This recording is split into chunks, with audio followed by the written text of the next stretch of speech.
Welcome to Arizona Business Spotlight. I missed you. I'm so glad you're back. You have your pen and paper ready, I'm sure, because there's going to be a lot of information going out today.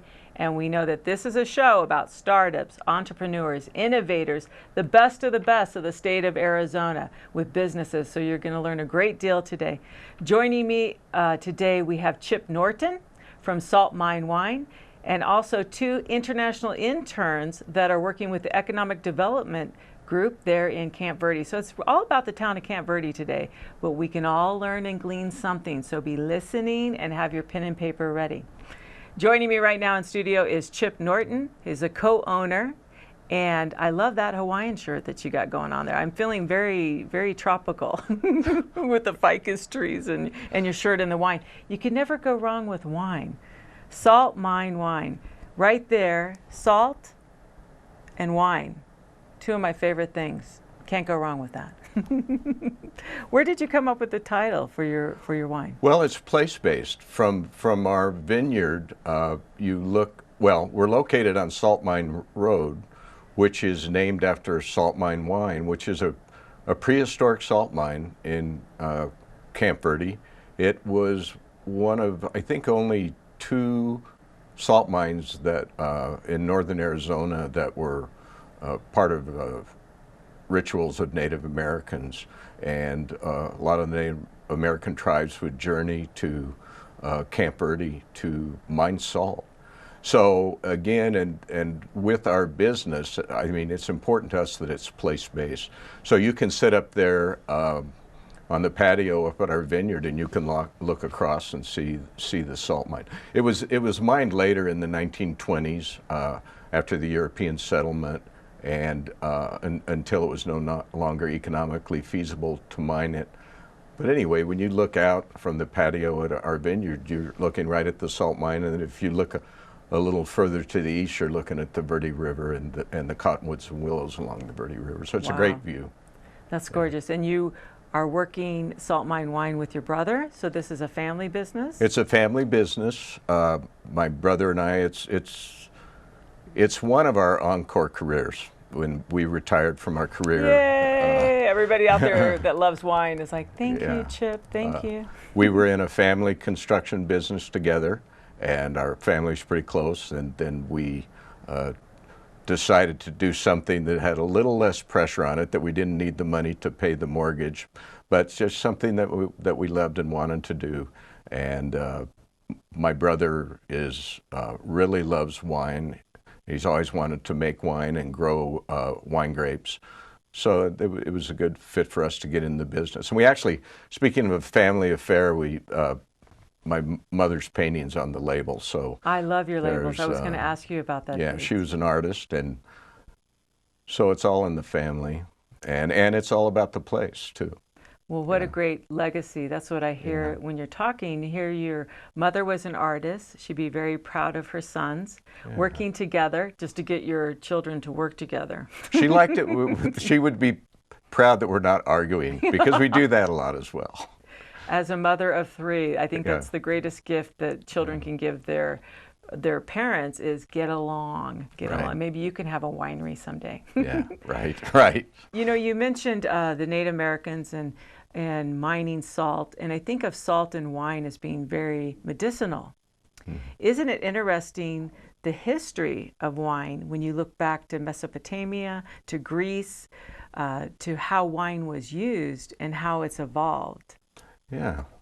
Well, I think the salt part's very elemental, and again, when you look at the cultural heritage in the Verde Valley, and as evidenced by the national monuments here, Montezuma Castle and Tuzagut, and all the native peoples that lived here, and salt was so important to them. I don't think they had any vineyards, but they certainly had agriculture here, and so there's always been an agricultural heritage in the Verde Valley. Again, it's a continuation of legacy and what went before, whether it's your mother with her paintings on your bottles of wine, or the Native Americans and working the ground and working with nature. So much is happening in Camp Verde. I am just celebrating the town of Camp Verde.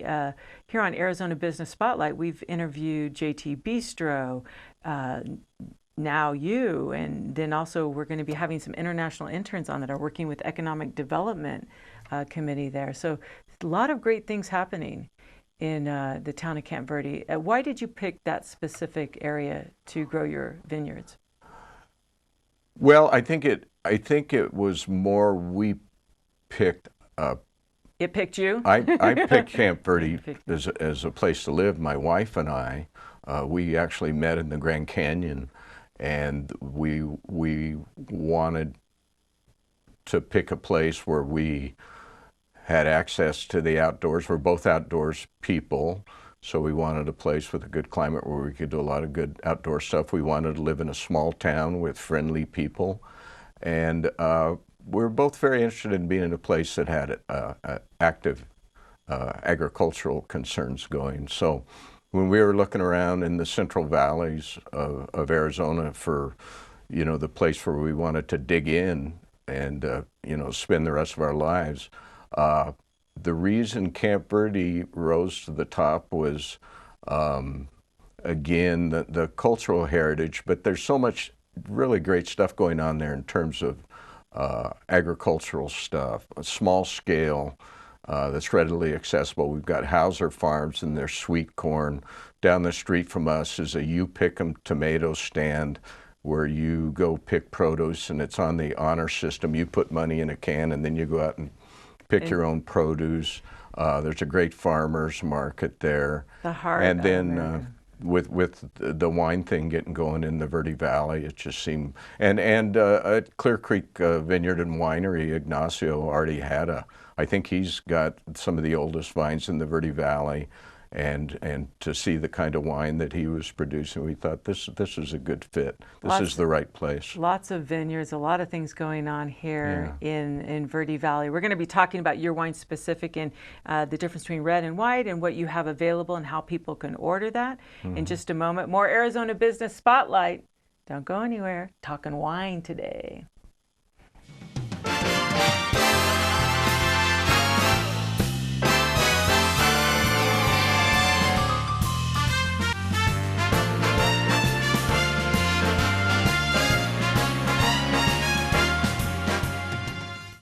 Welcome back to Arizona Business Spotlight. I feel like I should have a wine glass here. We're talking with Chip Norton, Salt Mine Wine. Chip, my brother sent me a present for Mother's Day. It was 3 bottles of wine and a wine glass that said Mommy Medicine on it.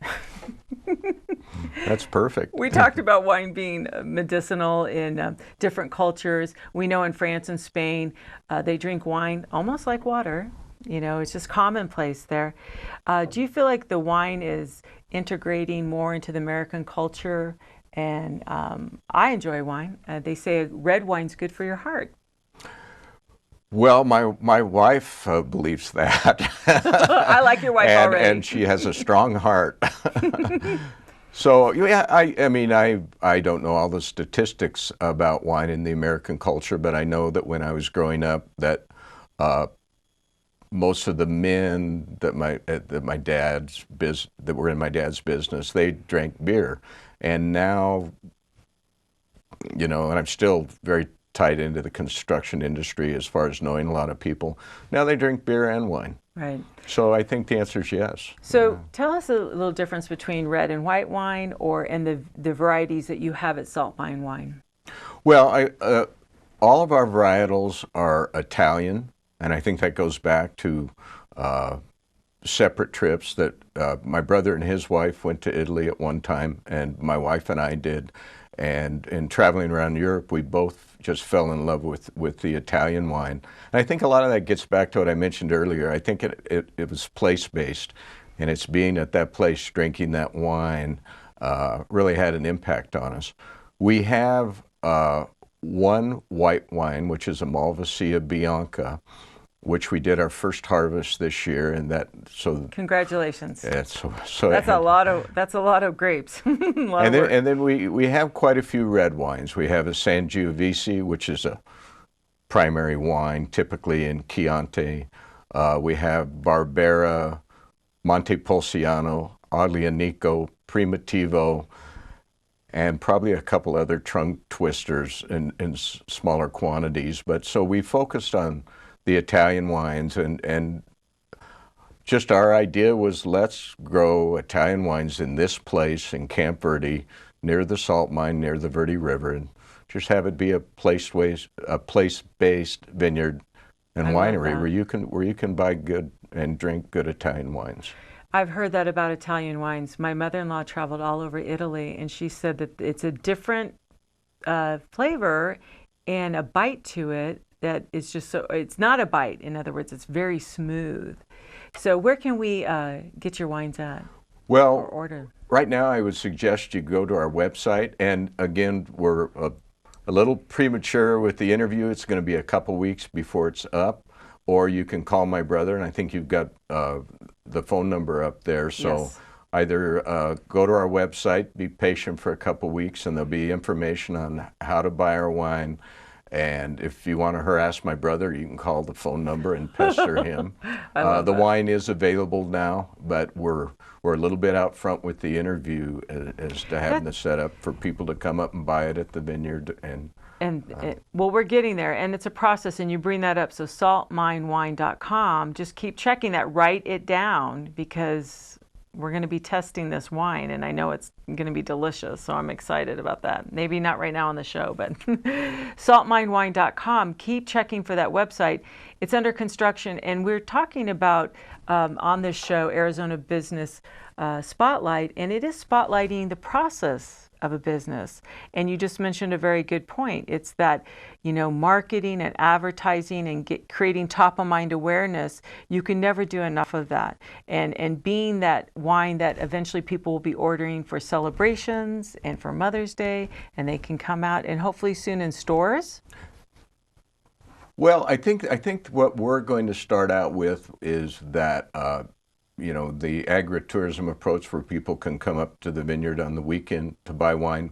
But I think in the not too distant future, there'll be we'll have a tasting room, probably working with some other vintners in Camp Verde. And because I think Camp Verde is prime for this kind of business. Camp Verde's amazing. It's booming. And so what would you say to somebody watching right now that has an idea or a dream, or they want to make that shift transition from working, you said, to their dream job or something that they've always wanted to do? Don't quit. Don't quit. Don't quit. And just don't lose sight of that dream. That if you don't quit, there's a really strong possibility it'll happen.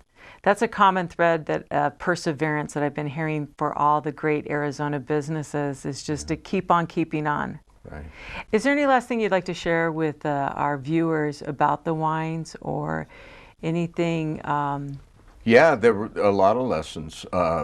Initially we also own a parcel down by the river, and we did a 1 acre trial vineyard there, and found out that spring frost was just a tough thing to overcome. But we learned a lot on a small scale. So approaching things from a realistic pilot program perspective can be good, rather than making a big investment on something that you're learning about. And so we learned from that, and with that information, we picked the right place. And these vines are just doing wonderful. Chip, thank you again for coming on Arizona Business Spotlight. We'd like to have you back on. Bring your wife next time so she and I can talk about the mommy medicine. Okay. Salt Mine Wine, in-house. Thank you again, Chip. What a great show. We'll be back with more Arizona Business Spotlight in just a moment.